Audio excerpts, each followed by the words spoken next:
Have you seen this cap? I don't know what color it is. It's a cap to my vitamin bottle, and of course, I had to look for it again because I believe it fell behind, between the refrigerator and my my cabinet, and it's very annoying that I lost another cap. And it's also possible when I was in the shower and you were in the bedroom that somebody broke in here and stole your cap.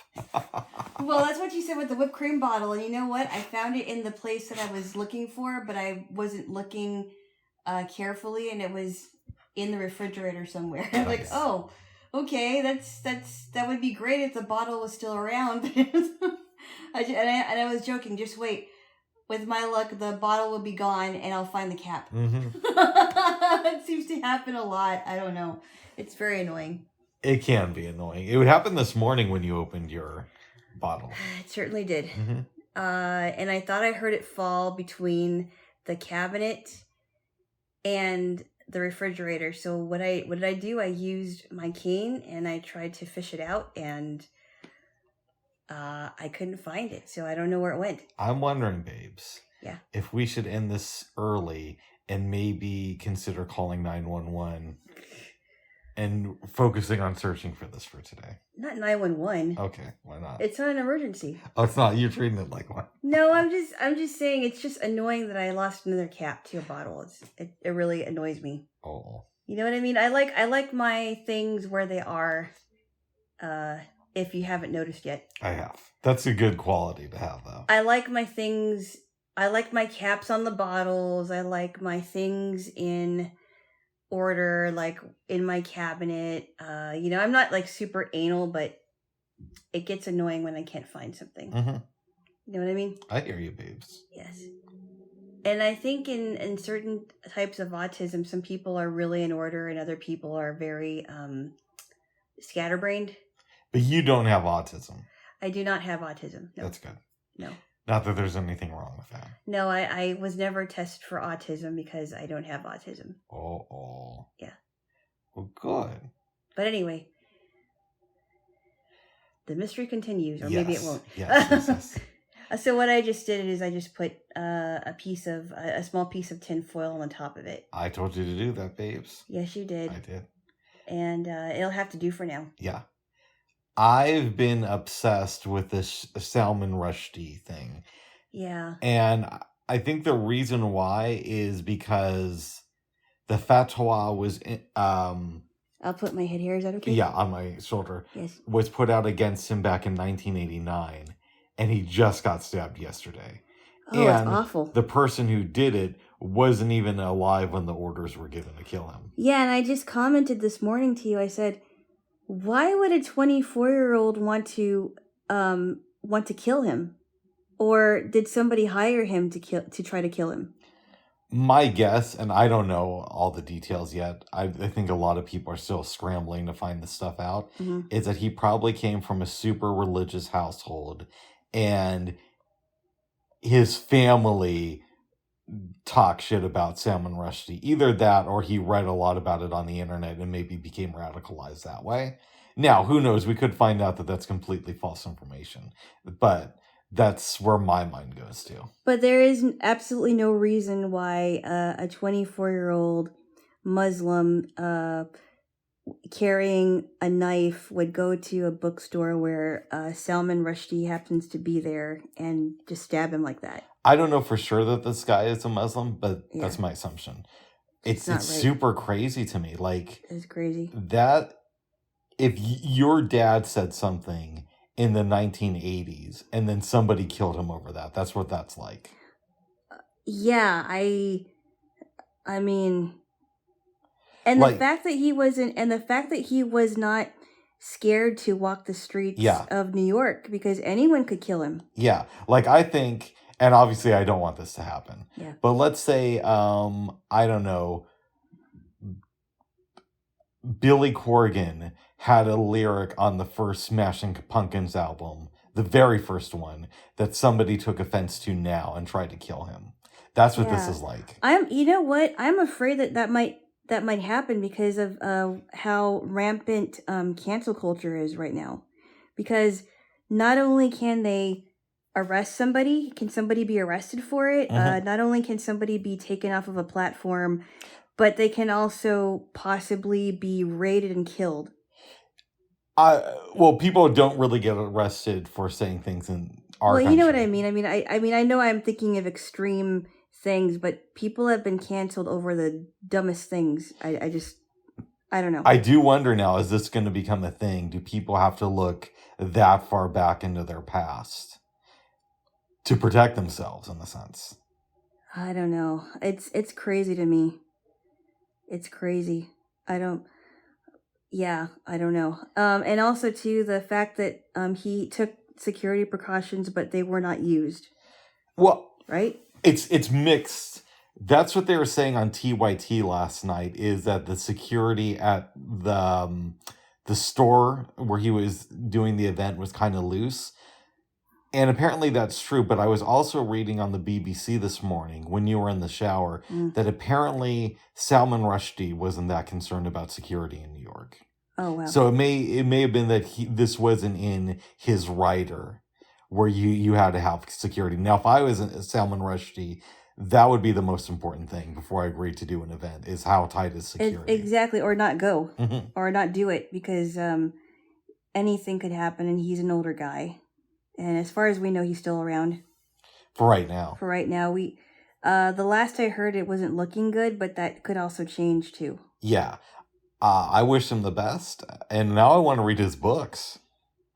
Because I've known about him since the 90s, but I've never actually sat down and experienced his writing. Is he like a commentator of some kind? Or, I know he's an author. But... I'm the wrong person to ask. I believe most of his stuff is fictionalized. Oh, okay. But I'm going to check into that, babes. Okay. Yes. Very good. And we found out too, babes, that Anne Heche has died. Yeah, because you told me about that yesterday. I'm like, what? Are you serious? What had happened was we were in bed, and I go on to the BBC. This is near the end of our night. Well, it sparked a conversation, but it's supposed to be near the end of our night, to see what's up with Salman Rushdie. And I see this thing saying, Anne Heche legally dead. Family says that she was awesome. Bright light or whatever. Yeah. And then I would click and start reading you the article, and it was crazy. Yeah, because she had it sounds like she had a tumultuous childhood, a lot of abuse. She was in that 2-year relationship with Ellen after she's dated a lot of men. Then she ends up having 2 kids with 2 men.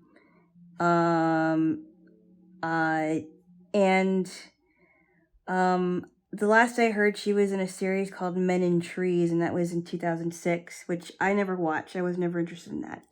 I believe she dated Steve Martin for a number of years before dating your girl, Ellen. Right. Yeah. But I guess she didn't really like women because she, I think Ellen was the only woman she dated. And then... Well, maybe she really liked women, and Ellen was such a train wreck that she went back to men. I don't know. I don't know. I don't really care. But yeah. the fact that, I mean, and then you read this article this morning. It said that she was it sounds like she was intoxicated and it was a self-inflicted accident. That's what I read online from, I think, the Wikipedia page. And those things can always change. But yeah. As of last night, that was the implication, was that authorities think that she was intoxicated. And she was in 2 crashes that day. Now, it's a little bit unclear, though, with the 2 crashes. That could mean that she crashed into a car, and later on that day, she rammed into the house where the fire started. Or it could mean that she crashed into a car, and then her car spinned out of control and crashed into that house. It's a good thing that nobody was living in that house. There were. I thought it was uninhabitable. No, it is now. Oh, it is now. Okay. It is now. But there are people there. They sustained some injuries, according to Wikipedia. Yeah. But they weren't life-threatening. Oh, that's good. And Wikipedia was also saying that there's some videotape of this. That she was arguing with the paramedics? Yeah. Now, who knows how true that is, but it did make it seem like she was conscious at the scene and having a dispute with the paramedics when they were trying to take her away. And later on that night, she fell into a coma. Wow. Yeah. Or that's how I remember reading it. Yeah. Well, that's a terrible way to go. It is. It doesn't sound very fun. Especially since she was, especially since she had that much whatever was in her system. Yeah. Might have been alcohol or drugs or both. Yeah, and we were reading that her dad died of HIV in the early 80s. Wow. And like 6 months later, her brother was killed. Died in a car crash. And apparently she thought it was suicide, but the mom disagreed. Yeah, and then they weren't talking to each other for a long time. Yeah. Yeah, the whole thing is really sad. Yes, it is. Yes, it is. I feel for our kids. Oh, yeah. Yeah. Yeah. But I don't know what kind of mom she was. If she was a bad mom, then, you know. Well, if they're saying she's a good mom, I don't know. Yeah. People always like to say that, though, when people are near death. Or if after they die. You know what I mean? Like, it's very rare that there's a celebrity, and when they're on their deathbed, they'll say they were a horrible parent. I'm sure that has happened, but it's rare. Didn't she say that she was on life support so that they could find someone that needed her organs? Yes, and apparently they'd taken her off life support and she's officially died for good. So the story last night was that she was legally dead, but then when I checked a few hours later on Wikipedia, it made it implied that they had taken her life off of life support. And again, they could have that wrong because they don't have everything correct up there, but right. Yeah. But I'm not as interested in Anne Heche as I am in Salman Rushdie. Yeah, it's that's not good. That really isn't. I mean, if it were me who said something in a publication or a book and people were upset about it and they wanted to kill me, I would have a hard time going outside of the house. Yeah. I would that would really scare me. But he probably just got relaxed because it's been decades, you know. And people just kind of adjust to things and assume that nothing's going to happen. But even so, I mean, this happened, what, like 33 years ago? Yep. Even after 33 years ago, I would still think in the back of my mind, could somebody actually try to kill me? Yeah, but people adjust to their lives, you know. True. So I don't know. I hope he survives it, but if he doesn't, well, at least the person was caught. Yeah, it's a real douchebag move for somebody to yes, stab it him. Is. Yes. Hopefully he goes to jail. Very cowardly, I would say. And we can say convicted murderer and objective douchebag. I finished that book, Tales from Development Hell, this morning. Okay. That was pretty interesting. They were talking about how one of the scripts was to a movie about a disease, but it was supposed to come out. They were developing that around the same time that they were making the movie Outbreak. So I think Outbreak was being made at Warner Brothers, and this other movie they're trying to get done at 20th Century Fox. And Warner Brothers just did it a little bit faster, and it looked really good, but they got Robert Redford involved in it, and he wanted a whole bunch of rewrites. He's a very smart man, but from what I read about him, he seems a little bit like full of himself. Oh, wow. Yeah. That's interesting. And I don't know much about this guy. I heard he was rich too. Robert Redford? Yes. Oh, yeah. I mean, we've seen movies with him in it. Yes. Yeah. They also talked about, it's kind of interesting timing, adapting the comic book Sandman into a film, and it just got made into a TV series for Netflix, and it was released like 2 weeks ago. Wow. Yeah. I don't know if I want to watch it, though, just because it's Neil Gaiman, and I know I'm the only one who didn't like American Gods. Right. But it was just really too far out there, even for me. Really? Yeah. Because at some point, they gave up the story just to have interesting scenes that felt like they were going nowhere. Okay. Like the first 100 pages of the book, I feel is really solid with some humor. And then they just decided that the humor was more important than the story. Well, I mean, where did it go? I mean, was it supposed to be funny, or how does that... Yeah, but there's a difference between being funny and you can follow a plot versus we're just going to write some interesting stuff that has nothing to do with anything. Was that what I thought that was what was going on. Okay. I gave up on it. I rarely give up on books, and I was maybe like, I don't know, 50 pages from the end. This was over 10 years ago. Mm-hmm. I was like, I cannot read any more of this. It's just too far out there. Wow. Yeah. Even for you. Yep. I do like things that are kind of out there. I do. Excuse me. Yes. So I might watch the series, though. Right. Yeah. And what's the name of the book again? I think it's called The Sandman or Sandman. He wrote a comic book that is loosely in the DC universe from 1989 to, I believe, 95. It's about the Sandman. Yeah. Okay. That sprinkles sand in a person's eyes. I think it has to do with dreaming. I haven't read the comic book or watched the show, but I keep hearing great things about the Netflix series. But I keep hearing great things about Neil Gaiman in general. Okay. I might try another one of his books. I don't know. Yeah. We'll see. We'll see. I liked I guess she's his ex-wife now, but his ex-wife wrote a really good book. That was a true crime one, right? No, you're thinking of Patton Oswalt. Okay, yeah. His ex-wife is Amanda Palmer. Yeah. And she wrote that book, The Art of Asking. Oh, wow. That's really good. You sound tired, babes. A little bit. Oh? Why? I don't know.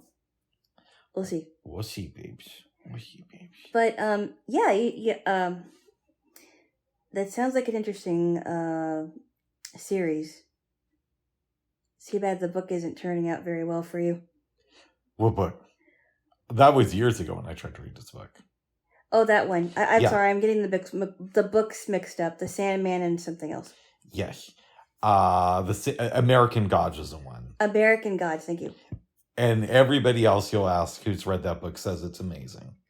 Okay. There's a few things where I really differ from the main. He's the same guy you told me that he wrote Coraline. Yes. The movie was very strange. I watched it once, the entire movie once, because I have it on my computer, and it's weird.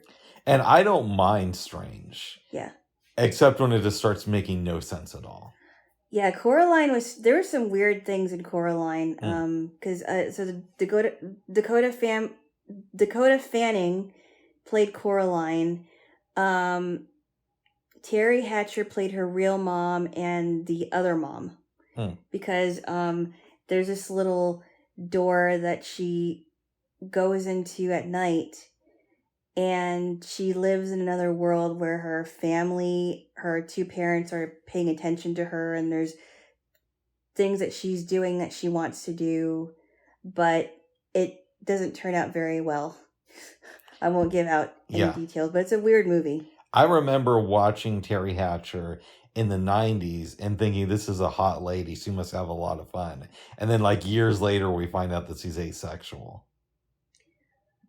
Well, maybe she isn't asexual. Maybe it's just that she's been traumatized so much that it's something that she doesn't want to do. Yeah, and it might not be now, but I know that she only had sex once in her marriage, and I know that because she said that in an interview. Okay. So it's not like it's not like it's like assumed it or anything. Yeah. Yeah. But that probably, well, I mean, you have to take into consideration what would make a woman not have much of a sex drive, right? Yeah. Because it probably was because she didn't come to grips with her traumatic childhood, and sometimes people don't get over that for a long time. Let's take this off of Terry Hatcher. Yeah. Because like I said, I assumed that she was just getting after it every night back in the day, and apparently that was very far from the truth. Do you think that there's other celebrities who you think would be having a lot of sex, but are secretly asexual? I don't care about that stuff, but I don't know. There might be. I mean, there might be a lot of good-looking celebrities that you would think would be, ladies, men, or women that would be popular with men or whatever. But they either are not interested, or they're too busy, or they had traumatic abuse situations that it makes it hard for them to come to grips with it. That would be an interesting movie. you either make it about like a bubblegum star or like a young, sexy supermodel, and the world thinks that they're getting after it, but they're really asexual. I would be interested in a film like that and watching something. But who cares? I do. I'm interested in this stuff. Who cares? I mean, people's sex lives are so overrated. I just don't care about it. I think that stuff is fascinating. Asexuality fascinates me because... I mean, I think that there are people that do have conditions like that. Yeah. But I also think that there are people, mostly the reason why they have a hard time with that kind of experience, especially with their spouses, is because they have not come to grips with it and they don't know what to do. But I think that there are therapists that can help with that. I hear. Yeah. So it's not like, I don't think it's a one size fits all answer. Like, oh, the reason why they're like that is because they're asexual. Mm-hmm. The reason why they're like that is because of what they were told about when it comes to sex, or the reason why they're like that is because they were traumatized. So to say that they're all asexual because, I don't know. But I'm fascinated by the people who have no interest in ever having sex. Or maybe they want to do it once to procreate, like Terry Hatcher. It's just like, that's so interesting to me. But I don't know. I was asexual when I was 9, but it turned out I just didn't know how to get laid. What? That was a joke, babes. Oh my goodness. But that was bad. That was good. Hey. All right, give me a kiss. No. Because you tickled me for no reason. I know. Why did you tickle me? I haven't done it yet. Okay. Hey! What? I haven't done it yet. I haven't done it yet. Hey! All right, give me a kiss then. No. Okay, well, I haven't done it. Okay. I haven't done it yet. That's a bad excuse. You did that yesterday. Well, you tickled me yesterday too, babes. Uh-huh. I did. Yeah, I know. Yeah, I was know. there, babes. Yeah, I know. Yeah, I know. Hey! Hey, I love you, hey. Mm-hmm. But good luck for, we're wishing Terry Hatcher luck. And hopefully she's no longer asexual. Would you stop? Okay. I could care less about people's sex lives. It's just not my thing. Obviously I don't care if somebody's gay, straight, or transgender. But I do feel sad for the asexuals out there. It's probably a very small percentage. Yeah, and it's like the one thing to where you can never really understand other people's perspective. So I shouldn't say the one thing, but it's very hard for me to understand that.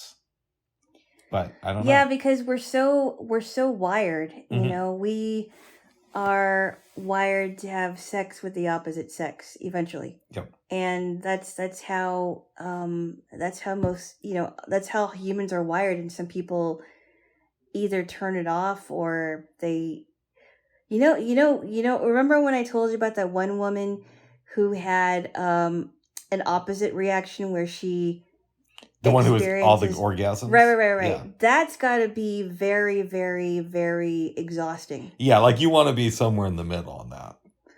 But she has it like even when she's not trying. Yeah. And you don't want to have sex like you don't want to never have sex, but you don't want to have an orgasm 24/7. I don't know. I forgot what the name of the condition was, but I heard it's a real health condition. Yeah. And I'm like, that's got to be very exhausting. Yes. It's not like you're having a seizure. It's like you're constantly aroused and you can't relax because of that. Yeah. That's got to be strange. That's got to be very strange. Life needs balance, babes. Why do you think God created that condition? I don't know that he created it.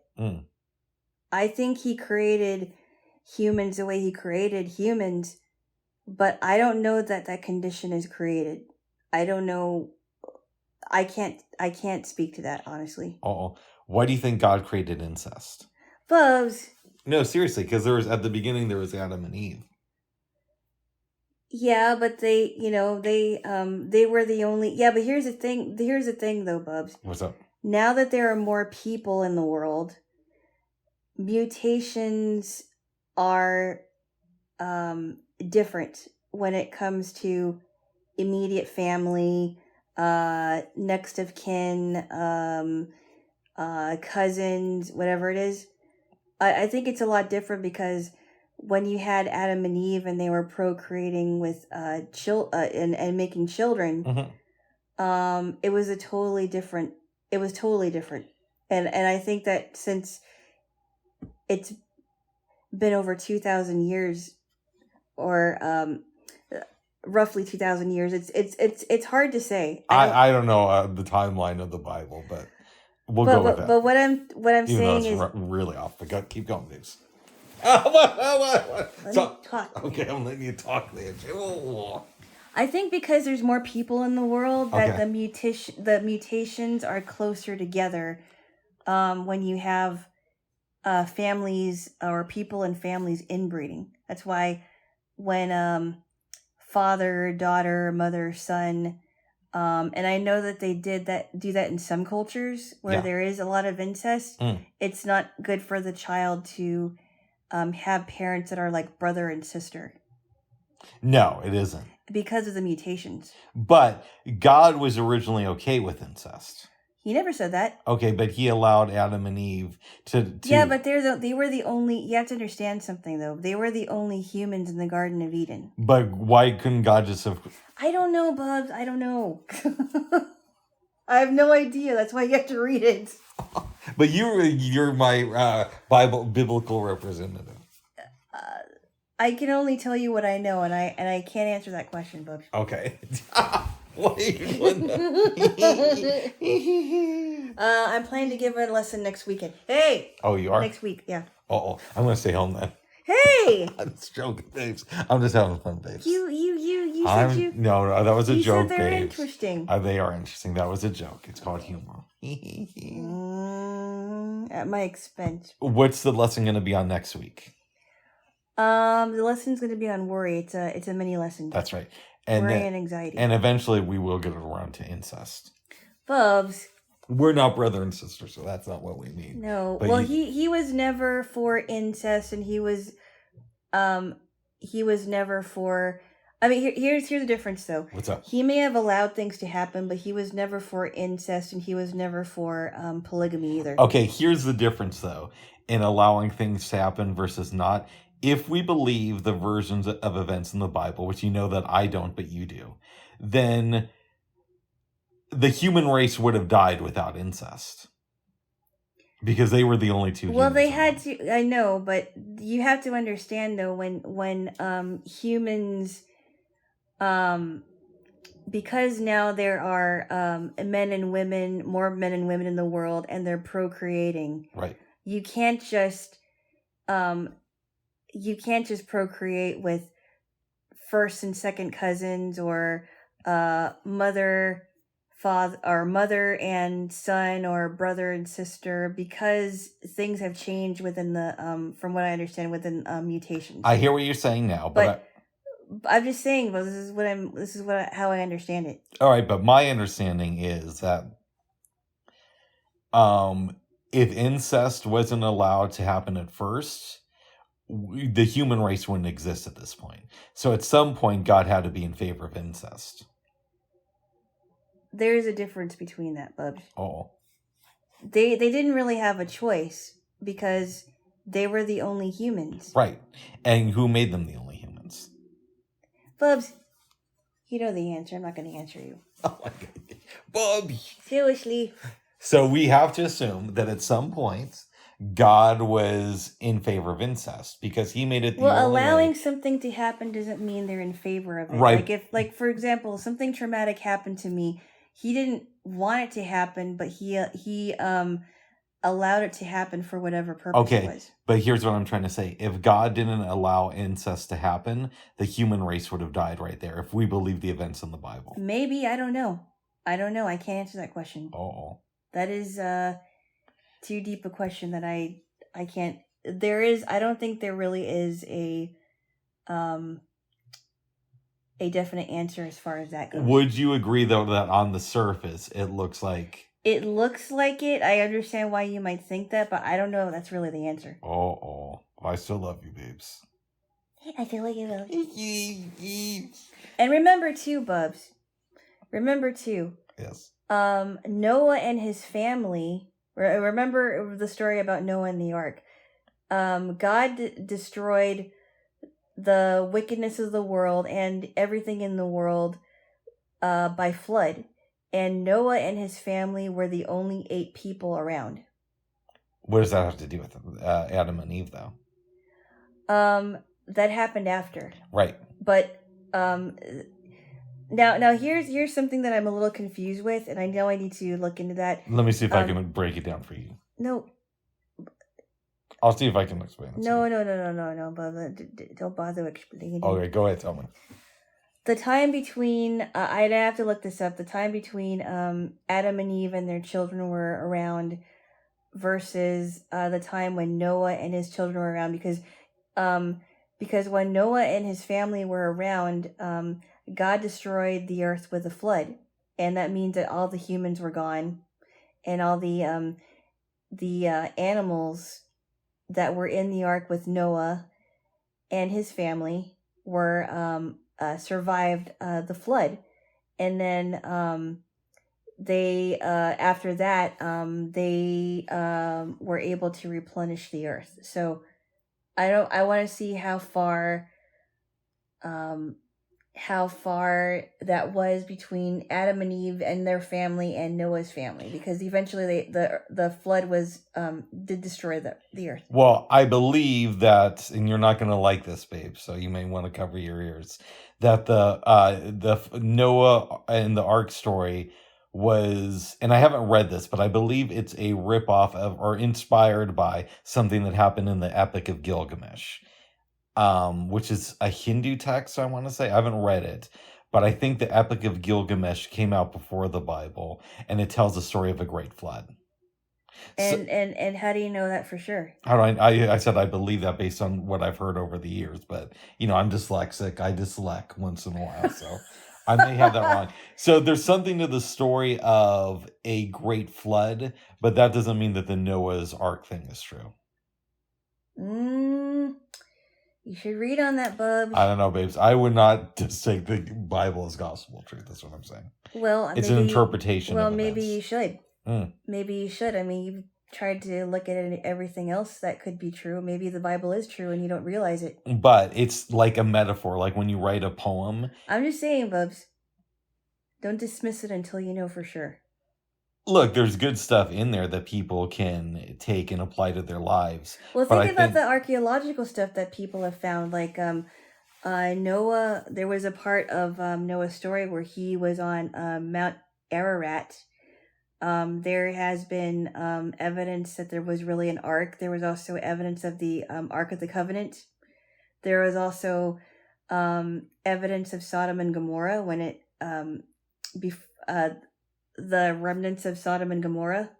Okay. There's also what? I would have to look at this evidence conclusively, but beyond that, that's why I'm saying maybe it's filled with half truths. And there's also prophecies that are coming true because of it.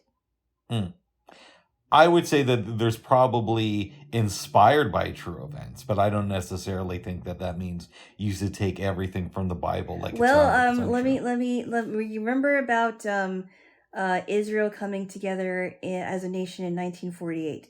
47, I thought it was. 1948. Okay. That was prophesied in the Bible that that Israel will be gathered together. Right. So how much of that though is a self-fulfilling prophecy to where a bunch of powerful people who happen to study the Bible decided we're going to make it so this happens? And I'm not saying that maybe isn't the that's not maybe that's God made it to be that way, but that's one example of something coming true that man had the power to do. I'm just saying, Bubs. I mean, you're looking at all other stuff. I look at the Bible too. I do Bible studies with you. Yeah, but you only do Bible studies with me. Have you done other Bible studies with anybody else? Not at this point, no. You should. Oh. Not just me. Oh. I don't know, Jaylo. You should ask your neighbor. My neighbor? Your neighbor. Really? My neighbor studies the Bible? You said one of them does. Did I say that? Or at least you're somebody who. Oh yeah. I know who you're talking about. One of my neighbors. You ask him some questions. One of my neighbors went to seminary school, but I'm not that interested in the Bible. Because I see it as a fictional. Well, book. I'm just saying, Bub. If you want another person's perspective that isn't me, and maybe you could ask him questions too, not just me. I've noticed, babes, that when I ask, because I keep it real. And when I ask people questions about the Bible, it very quickly goes to ask me anything too. I can't answer that. But sometimes people can't. I think I think that it's better that a person is honest and say, like, I don't know the answer, but I'll try to find it, than say that they know all the answers, because I don't know all the answers. Okay. I'm not going to say that I know everything about the Bible, because there's still some things that I'm trying to grasp, and that's one of the reasons why I love reading it so much, is because you take something away every time you read it. Oh. I'm just saying, Bubs. I mean, even though you may have Bible studies with me, he might actually answer some questions for you. I don't know. I do think that it's a book to. But you said you were open to it. I am open to it. I am. That's why I'm doing it with you. But yeah, but I'm not going to be able to give you everything. Oh. I think that since he's a man, and he's actually been to seminary school, and I haven't. Not that it's, not that I'm. By the way, I also have a friend of mine who went to seminary school. Oh, okay. Yeah. I mean, not that I'm like somebody I know really, really well. Yes, I know. I think I know who it is. You probably don't actually. It's not my friend who's Catholic. It's somebody else. No, I wasn't thinking about him. Oh, you weren't? Okay. Nice. You might have talked about him a lot. Nice. Yes. The invisible person I never met. Oh, yeah. He went to seminary school too, actually. I know a couple of people who went to seminary school. Okay. Yeah. And that person is an ordained minister. Yeah.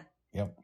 I mean, I'm just saying, because he is physically the closest person to you. Maybe if you have some questions, you could ask him too. Oh. I could even look, if you're confused about what he has said, I could even look something up too, as well. Yeah, maybe. I mean, I don't know. I just don't see the Bible as. I'm just saying, Bubs. Even if you don't, you seem to be open to other things. Oh. I don't know why you're not so open to this. Well, I love you, babes, and I am open to it.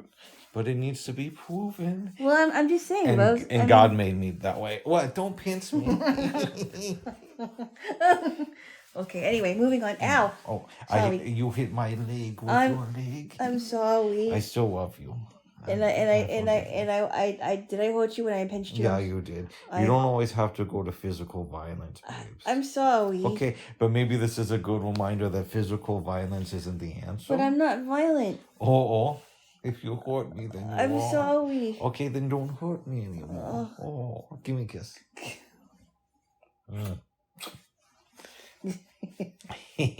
We should study other religions, babes. I'd be down for that. Like, what do either of us really know about Hinduism? I don't know. I mean, I know a little bit about it. I'm not really interested in Hinduism, though. But you know what I mean, right? Yeah. Like, why do we just have to keep it to the Bible? Why can't we go other spots? Why can't we study the Quran? Why? Well, to see what else is out there. Well, here's the thing and I really think we need to move on, because we have a lot of things to talk about. But one of the differences between all those other religions and Christianity is this. All those other religions seem to use works for salvation. And that their God, I don't know who the founder of Hinduism is. I'm not sure. Or Buddha. It seems like you have to work to get their approval. And what Christianity is saying is you can actually have an intimate relationship with a God that even if you do something wrong and you ask for forgiveness, he's not going to leave. But you still have to get God's approval by accepting Jesus Christ into your heart. Yes, but after that, there's one big difference, because I don't think that these other religions offer free grace. I would say that Christianity doesn't. You still have to accept Jesus. It's not like you're going to heaven if you don't have Jesus in your life. Well, there's a difference. Go ahead. By accepting his gift of salvation and grace, it's a gift that isn't forced on you. You don't have to take it, but if you take it, I've seen lives change because of it. Oh, you have. Yes. Like people you knew before they were religious, and then they or people that I've met after their conversion. Okay, here's the thing. Oh my goodness, can we move on? We will soon, but please.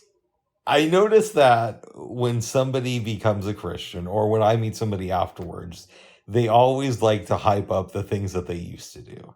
Right? It kind of reminds me of like some of my dad's old friends that I knew back in the day who would become sober. Like you always got to make yourself seem like the meanest, baddest, plug your ears, motherfucker in the... Oh, I said plug your ears. I said plug your ears. It's not my fault you don't want to plug your ears. You didn't have to say it that way. I should have a say in this too, you know. But I said plug your ears. Did I not say that? Yeah, you did. Yeah, you did, Bobby. But that doesn't mean I have to. That doesn't mean I have to. Okay. That doesn't mean I have to. That doesn't mean I have to. That doesn't mean I have to. All right, give me a kiss. So basically what you're saying is that they have to talk about it a lot? They like to overhype. People I've noticed in general, when they accept a new way of life, they like to overhype their past and how bad they used to be. Because it makes the turnaround story seem that much more spectacular. Well, what's wrong with that? One, it's a little bit, in my opinion, it feels disingenuous. And two, you knowing somebody after they became a Christian and hearing stories of their past, it's interesting, but if you didn't know them before, I would question how accurate these stories are. Well, I mean, in fairness, you have to be fair here. Go ahead. Because that's a part of their story. Okay, that's called a testimony. Right. That's part of their story. If they used to say, well, I used to do heavy drugs, I used to be the meanest drunk in the world, or how they see it, I used to be, you name it, right? I used to be cold and callous, and I could physically hurt somebody and not feel remorse for it. That's a big thing. And the way that I see it is it's a part of their story, whether it's hyped up or not. And I think that, let them share it. But people also overhype their own stories. And so it makes it... But so do you, right? We all do. But what I'm saying is, if you knew somebody before they became a Christian and you knew that they were really a wild person, and then there's this magnificent transformation, it would be more impressive to me than you saying that you met people afterwards. Yeah, but I mean, you have to be fair, though, because some people do have incredible transformations. Okay. And you can't just say that they're overhyping it, because that might be a part of their story. They may actually be telling the truth. So, and some people don't stop their behavior instantaneously. There are some people that struggle with it, and I understand it. But for the people that you say are hyping up their story, it may actually be a part of their story. You have to, you have to be fair here. Yeah, but there's always going to be some, but exaggeration. Come on. How many people have said that you overhype your stories? Who says that? I don't know. I'm just saying. That's my point. I'm just saying, Listen, I'm sure I put my own spin on some things, like we all do. But that's why you need to be held in check by somebody who could say, no, it didn't really go down like that. But come on. I mean, let's be fair here. Everybody's story is different. Everyone's conversion story is going to be different than the next one. To say that they're overhyping it, I think is... I think it's relevant in this context when you're saying you personally seen people's lives transformed when you've heard about it. Yeah, but I mean, that's I'm telling the truth. Okay. Just because I haven't been around a lot of people who I've known before they became Christians. I can't say I have. You know what I decided will happen, babes? Are you going to listen to what I have to say? Go ahead and then I'll tell you what's going to happen. I'm just saying. I mean, yes, I've met more people that have been transformed after the fact, but that doesn't mean that they're overhyping their stories either. Yeah. You want to know what's going to happen, babes? Like, and this, it won't happen because I'm not becoming a Christian, but like, let's say I did become a Christian, I'm going to overhype my past. So I'll say stuff like, I used to be a member of Antifa, and I was one of the people out there saying we need to defund the police and all this stuff. And now that you're going to lie? Yeah, of course, because I got to make a compelling story, babes. No, but come on now. Really? Because if I become a Christian, you said I have to become a conservative Christian. And then... No, but come on, but what? Really? Yeah. Why would you say that? Because I'm making a better story. You don't have to. I mean, really? No, babes. I'm telling you what people do. No, but Buzz, I'm saying that there are people that you may think that they overhype their stories, but that may actually be a part of their story. So, by you lying, if you ever became a Christian, by you lying, wouldn't you be a hypocrite? But couldn't I just repent for it later? Because God cares. What? No, babes. You said that God only cares that you believe in Him. No, that's not that's true. not the only thing He cares about. That's not but true. That's how you get into heaven. No, that's not true. So you can't just believe and then lie afterwards. That's stupid. Wait, I thought you said no lying. No, I thought you said. I think you need an explanation of what real repentance is. I think, babes, you said that God's love is free, even though if you don't get it, you're going to hell. But I love you. What? I think you're misunderstanding what I said. Okay, go ahead. Explain to me what you think I said. You said that unlike other religions, God's love is free. Yes, it's free. And you don't have to take it. But if you don't take it, the price is you didn't say this, but this is what I inferred. But if you don't take it, the price is you go to hell forever and ever. Until the end of time.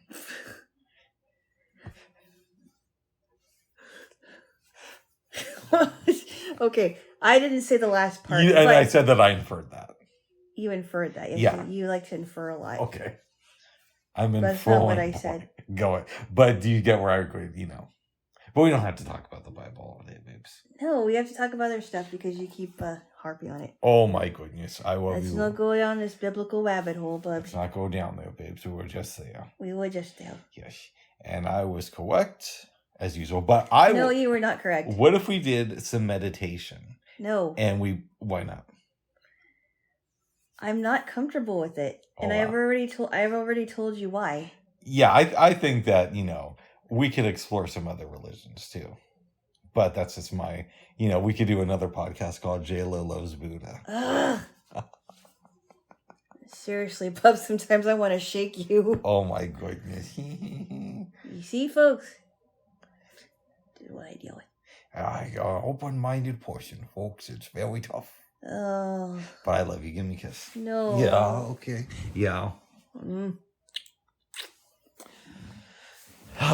We talked about another car crash last night that you did not know about. In 1994, there was a film called In the Army Now. Yes, I did not see that one. You're not really missing much. I didn't think I was. Starring Pauly Shore and a young Andy Dick. Yeah.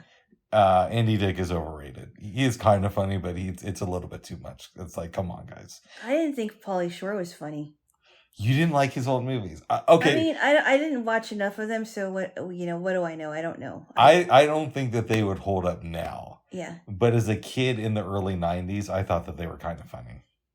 What movies did you like that Pauly Shore did? Because I don't know much about this guy. This is going to make me sound like a complete idiot and go against everything you've heard me say about movies have to be real. Yeah. So you have to take into consideration that my film palette was a lot less developed. Yeah. I liked Encino Man. Wow. I know. I've seen it. I wasn't really. I know. But this was the younger version of me. I don't think I would like it today. Yeah. I liked Son-in-Law. I didn't see that one. In the Army Now, I liked it the first time I saw it, and then I rewatched it like a year later, and I'm like, this isn't that good. Yeah. I liked Biodome. I know it's completely unrealistic. And again, I wouldn't enjoy it today. And I liked Jury Duty. Yeah, I don't think I've seen any of those. Wow. But maybe that's because I wasn't too interested in it. I've heard of Biodome, and that was around the time the Biosphere was happening. It was after, but Or after. Mm-hmm. Yeah, because I've heard about it. Yes. Yeah. But he was I think he was just starting to promote In the Army Now, and his ex-girlfriend, the porn star Savannah, killed herself after a car accident. And you did not know about this, but we talked about it last night. No, I've never heard of one Savannah. Yeah. I only know about it because I remember Pauly Shore being interviewed. Yeah. Because a local station here used to broadcast the E-Show E-News Daily for some reason at night. And they had an interview with Pauly Shore talking about her death. Wow. Yeah, I think it was a two-parter. And they didn't date for very long, right? I don't think so. Yeah. Yeah. But on the Wikipedia page, it said that he was the only ex-boyfriend she had who attended the funeral. Whoa. Yeah. Yeah. Yes. She must have been kind of messed up. Oh? Yeah. I don't know. Well, judging by what happened when, after she broke her nose in the crash, and what else did she break? I forget what else it said. And then she ended up killing herself. Yeah. That's terrible. I don't know. There might have been drugs involved, but I'm not sure. I mean, and I think to myself, if that ever happened to me, that would be devastating. Mm-hmm. But there are people that can put noses back together. There are surgeons that can do that, reconstruct a nose. But who knows what was going through her mind at that time, too. True. Yes. And noses can heal. Yeah. According to, I guess, the AVN, they ranked the 100 best porn stars of all time, and she came in number 19. Whoa. Yeah, so she must have been good at what she did. I suppose. I don't know anything about that industry, so I don't know. Oh, well, I could teach you some stuff there, Jaylo. Bubs, how would you know? Very little. I said some stuff. I remember when Vanessa Del Rio was on NYPD Blue back in the day. And she was a porn star? Yeah. Wow. From way back. I think in the late 70s through the 90s. Mm. And Ice Cube mentioned her in a song. But you saw her in NYPD? Yeah, she did. She guest starred as herself. Oh, wow. Yeah. Okay. So that was fun stuff there. Jaylo. I remember hearing about Tracy Lords. Yeah, everybody knew about her. And that she was actually, they found out that she was underage when she did that, when she was in the adult film industry. I bet, babes, that goes on a lot more than people would like to admit. That's really disgusting, actually. Yeah. Like, how many girls have lied about their age? Yeah. You know what I was thinking, babes? Yeah. Is, you know how they have film preservation? Yes.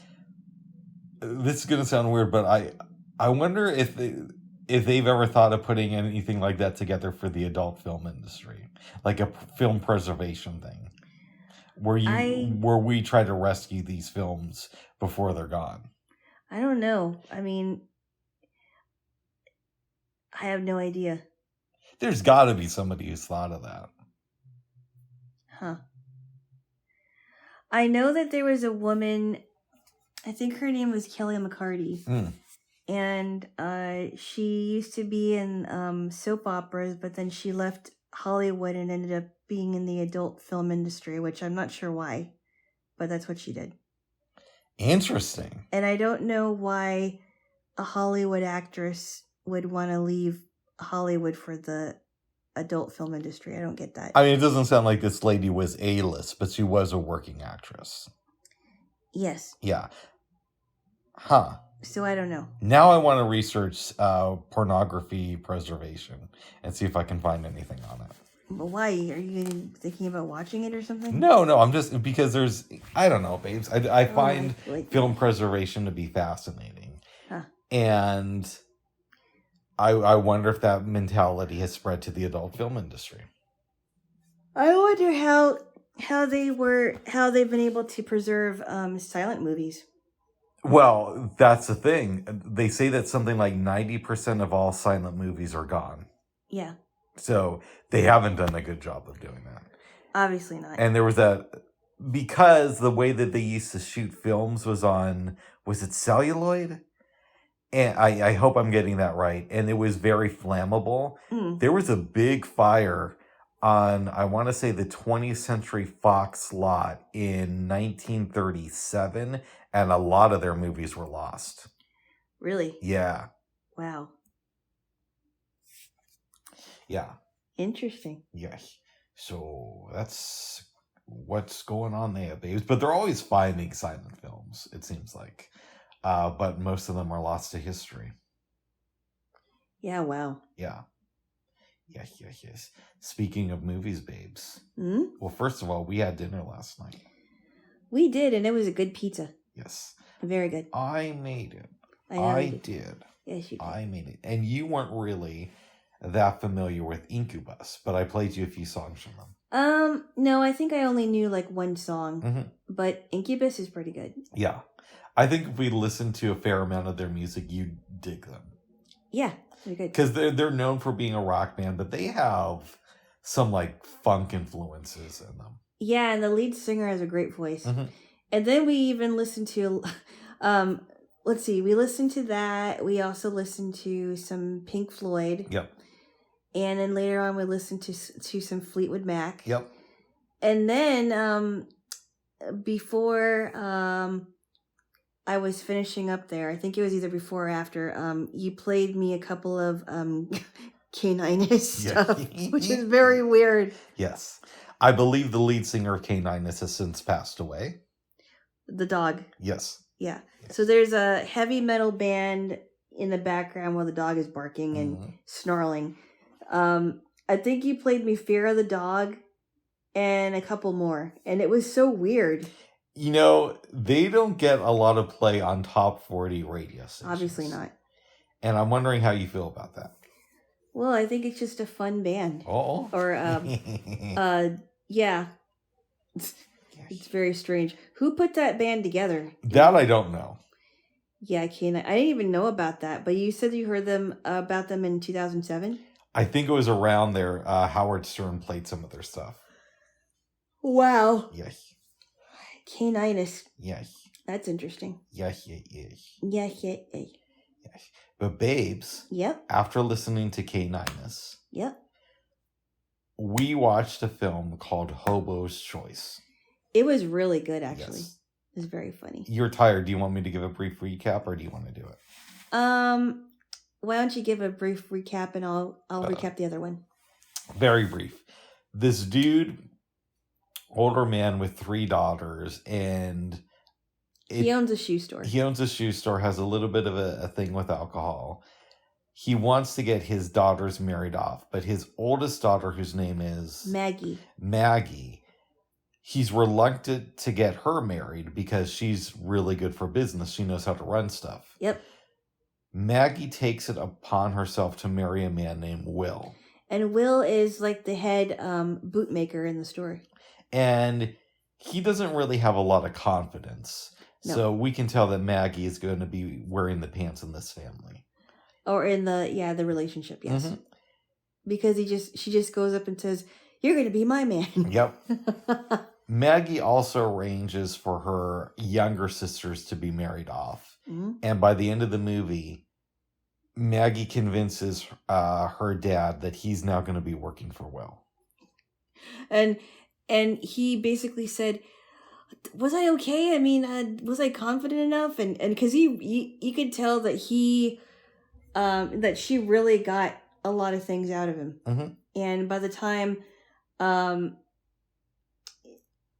time he was naming the store, because it's supposed to be his last name was Mossop, Will Mossop. So now he called it Mossop and Hobson. Yes. And she was saying, "No, I don't like the name." But I think what she was trying to do was to say, I'm gonna let you take the lead on this. Yes. But I will agree to Mossop and Hobson. And at the end of it, she's like, wow, was I confident enough? And also too, her confidence was growing on Will. Yes. Yeah, and I thought it was fun watching them. It's a good movie. It is a very good movie. It was pretty funny. What would you give it on a scale from 1 to 10? I would give it an 8. I'd give it a strong 7. You would? Yeah, I fell asleep through part of it. But, I did too. Yeah, but I was asleep for longer, I think. Oh my goodness. But it was a really good film. Maybe I wouldn't give it an 8. Oh? I changed up because it wasn't the best movie, but it also wasn't the worst either. I know it was made in London. Yeah. So that maybe explains why we never heard about it until recently. I think I would give it a strong 7 now that I think about it because I was never familiar with the movie.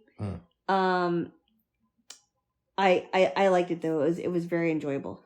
Would you recommend it to your family? And if so, what's the elevator pitch? Don't mix a man who hates women with alcohol. It's not going to go well for you. Well, he just seemed very chauvinistic. The dad. Yes. Yeah. Very chauvinistic towards women. I would agree. Even though he has 3 daughters and his wife is no longer around. Yes. Jaylo.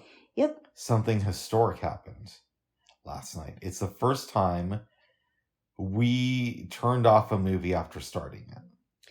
Unfortunately, we were going to see Beauty and the Beast, but the 1946 version, and it was completely in French. Tale as old as crime. Oh my goodness. And we did not realize that it was going to be in French. Yeah. And I'm like, there's subtitles here, babes. And they did not have like an audio descriptive track or a dubbed version of it, at least not on HBO Max. Right. Yeah. And then I'm like, hey, why don't we watch Annie Hall tonight? She's like, no, Bob, read me more movies. So I was reading movies for like 45 minutes before she's like, oh, I like watching Annie Hall tonight, Bob. I'm sorry, I couldn't decide, Bob. Oh my goodness. I wanted to feel that I had options. Yes.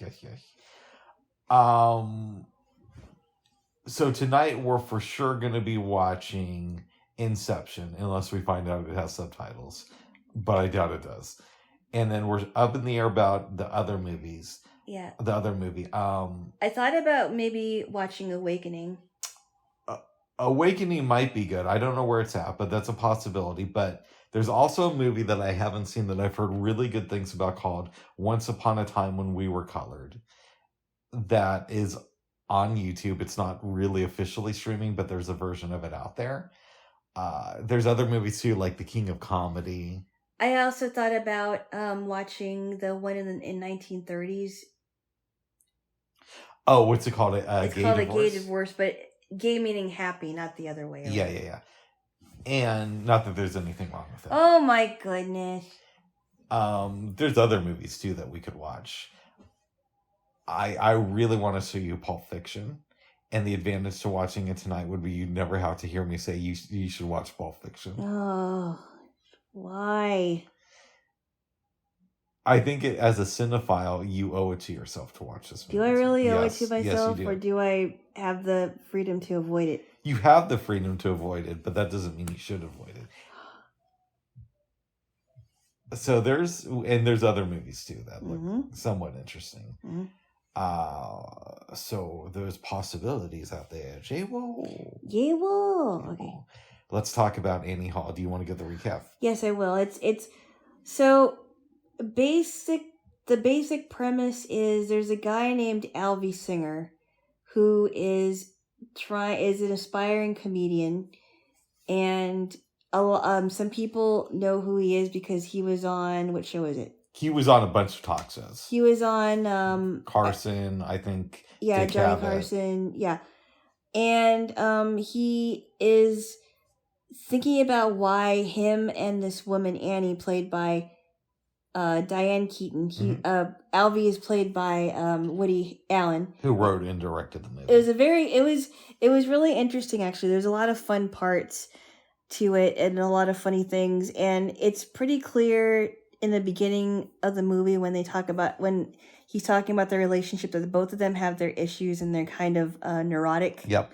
She doesn't want to leave her house, and she has to have marijuana before they start having, sex, marijuana before sex is her thing. Mm-hmm. And she thinks that if there's marijuana or cocaine in her system, she relaxes in order to have fun because she's kind of uptight. She's from like a family in Wisconsin, and he's from a Jewish family in Brooklyn. And they have like very different backgrounds where they don't really, like, her family doesn't really talk when they eat Thanksgiving dinner, and his family does. Yeah. And it sounds like his mom was like very frustrated with him. Like, you never ever tried to make friends at school. And he doesn't know how to enjoy life, but she does. Mm-hmm. And he keeps thinking that life is just the between the horrible people and the miserable people, and there's no in between. And so it's basically about their relationship. And there's some other things that happen that I'm not going to get into because you have to see it. It's a good movie. It is a good movie. I believe we watched this in Manhattan at MLC back in the day, but I may have had like the Diane Keaton syndrome, except in relation to going to school. So I may have had to get high before going to classes. And I believe we watched these films in the morning, so I didn't remember all of them. Plus, it had been a whole bunch of years because I'm old, so I haven't been to high school in a while.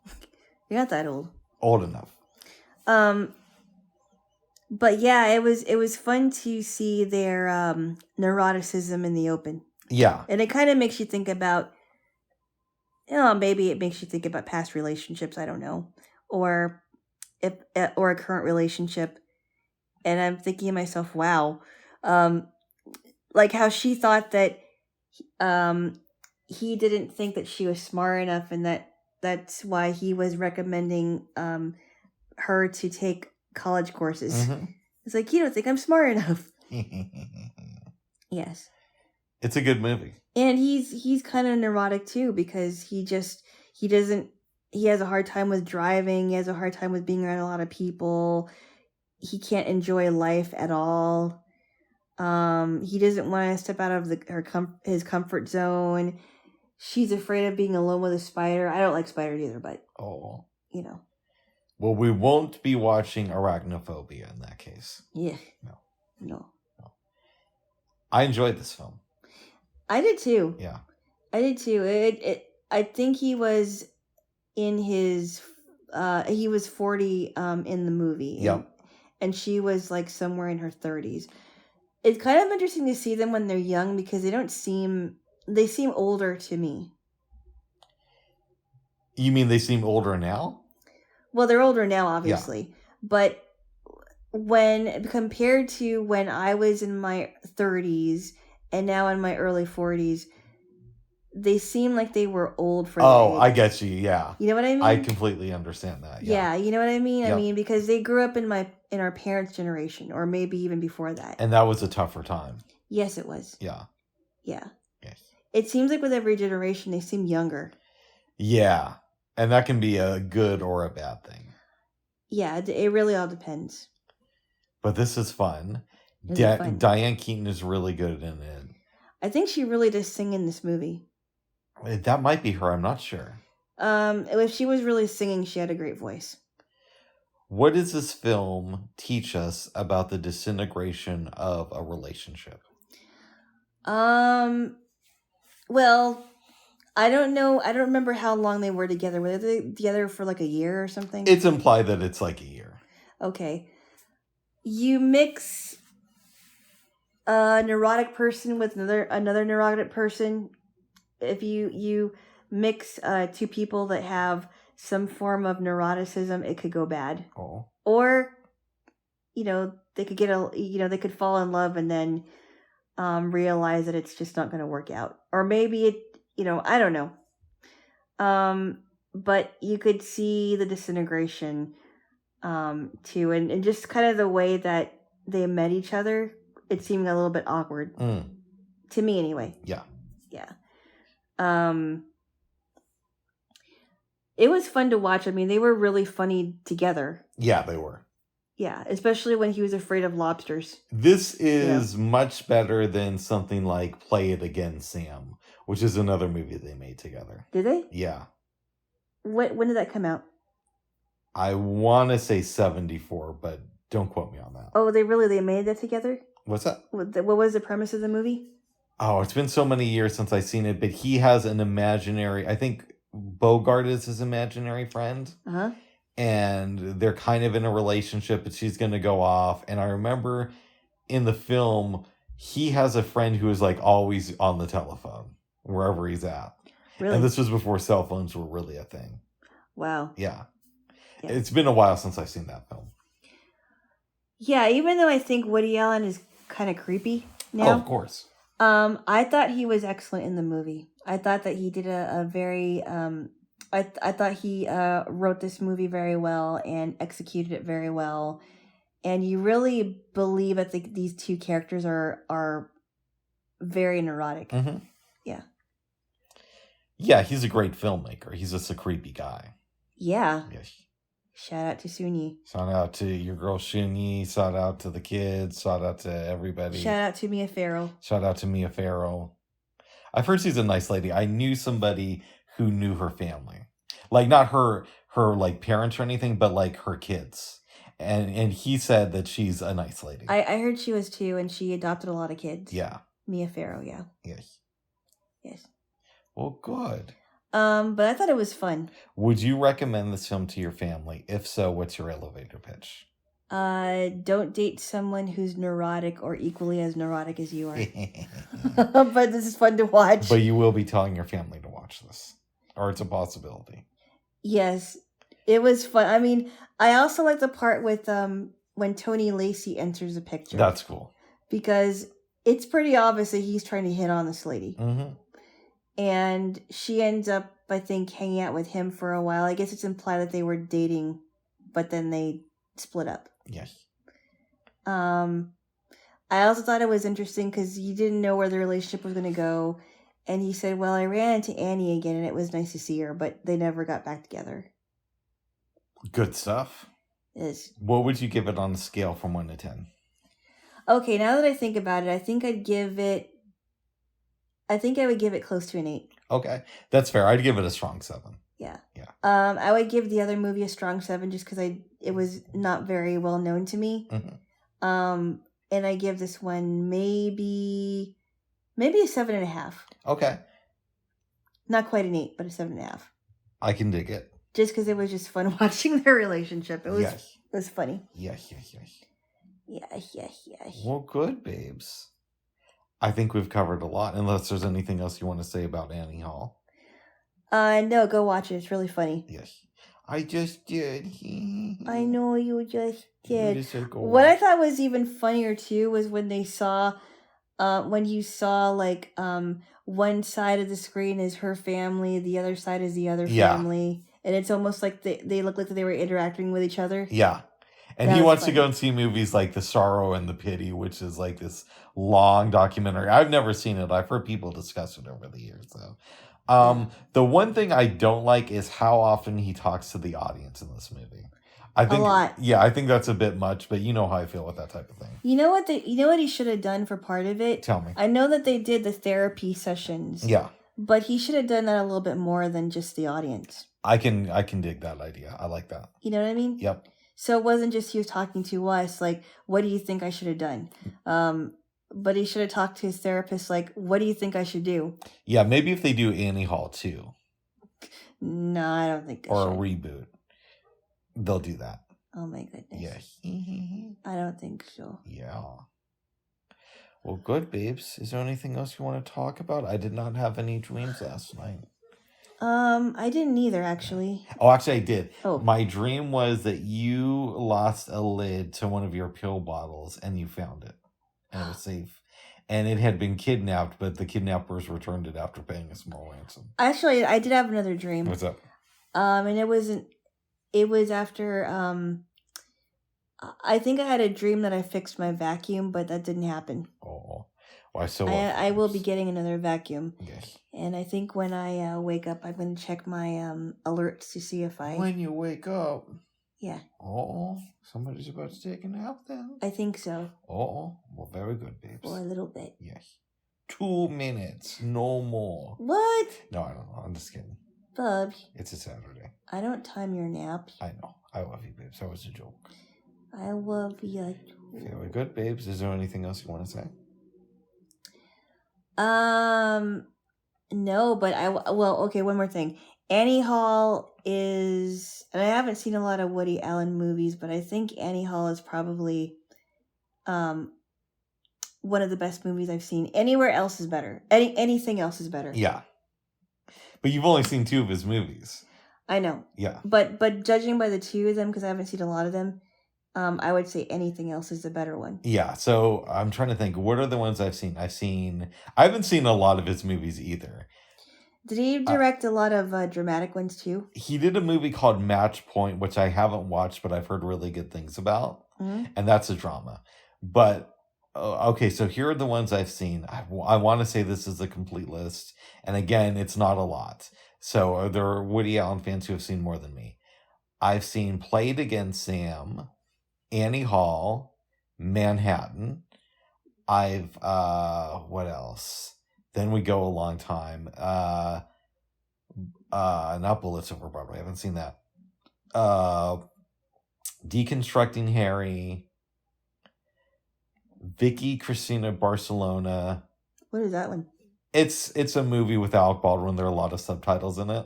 Oh. I went to the theater and I didn't know that at the time. But you can say I've seen it. Okay. And anything else, that might be it. I don't count Wild Man Blues since he didn't really direct it, but I have seen that. Did you like that one? It was okay. It's a documentary about him and his experience playing blues music. Wow. Yeah. Oh, because he played the clarinet. Exactly. Wow. Yes. Interesting. Yes. And how often did he play in this band? I think they said like every Monday night. Wow. Mm-hmm. That's kind of cool. Yep. Clarinet. So that's what I've seen of him there, Jaylo. But he's made like 40 plus movies. Wow. Yeah. As creepy as a man is. That's right there, Jaylo. Yeah, now he's an old codger.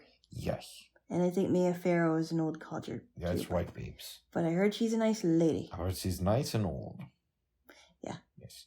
Very good, babes. Very good. Is there anything else you want to talk about? No. All right, let's wrap this up with a kiss. Okay. Okay, give me a kiss, okay? Bubs. What? Stop distracting me. Stop distracting me. Do it normally. I am. This what is am my I- first time kissing. How do I know how to kiss? It's my first time. Bubs. Again, but normally. Again, but normal. Oh my goodness. All right, babes. All right. Bye-bye for now. Bye-bye. Bye-bye.